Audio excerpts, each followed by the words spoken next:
রহমানুর রহিম, সাংবাদিক ভাই ও বোনেরা এবং আমার সহকর্মীবৃন্দ, আসসালামু আলাইকুম।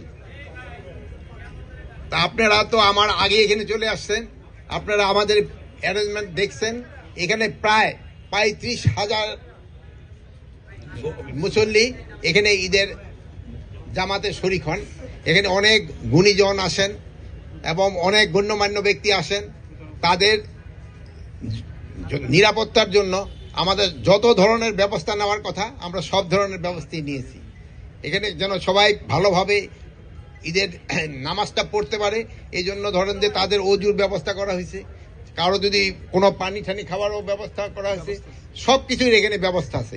কেউ অসুস্থ হয়ে পড়লে যদি তারও কোনো চিকিৎসার দরকার পড়ে, ওখানে চিকিৎসক এখানে আছেন। এবং এখানে কোনো জানামত মনে নিয়ে আসার দরকার নাই, যেখানে সবার জন্যই কিন্তু কার্পেট বা নামাজেরই ব্যবস্থা আছে। তো আপনারা ভালো থাকেন, দোয়া করবেন আমাদের জন্য। নিরাপত্তা বিঘ্নিত হবে অথবা ঢাকায় নাশকতা চালাতে পারে এমন একটি গুঞ্জন বিভিন্ন জায়গায় শোনা গেছে।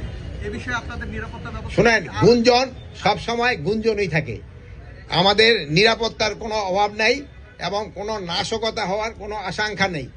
যদি কোনো ধরনের কোনো সংবাদ আপনারা পান তা আপনারা আমাদের জানাবেন, আমরা জনগণকে নিয়ে, আপনাদের নিয়ে আমরা ওইটারে প্রতিহত করব।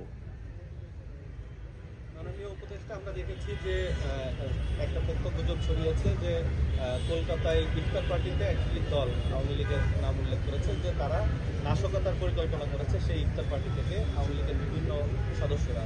সেই দিকটা বিবেচনায় রেখে আপনারা কোনো পদক্ষেপ নিয়েছেন? এখন তো আপনারা জানেন কলকাতায় কারা আছে। কলকাতায় যারা এই গুলি করে তো ক্রিমিনালরা তো সবসময় এই জিনিস ব্যবহারই তো চিন্তা করবে। তা আমরা এই ক্রিমিনালদের এগেনস্টে কি ধরনের ব্যবস্থা নেওয়া যায় আমরা সেই ধরনের ব্যবস্থা নিব।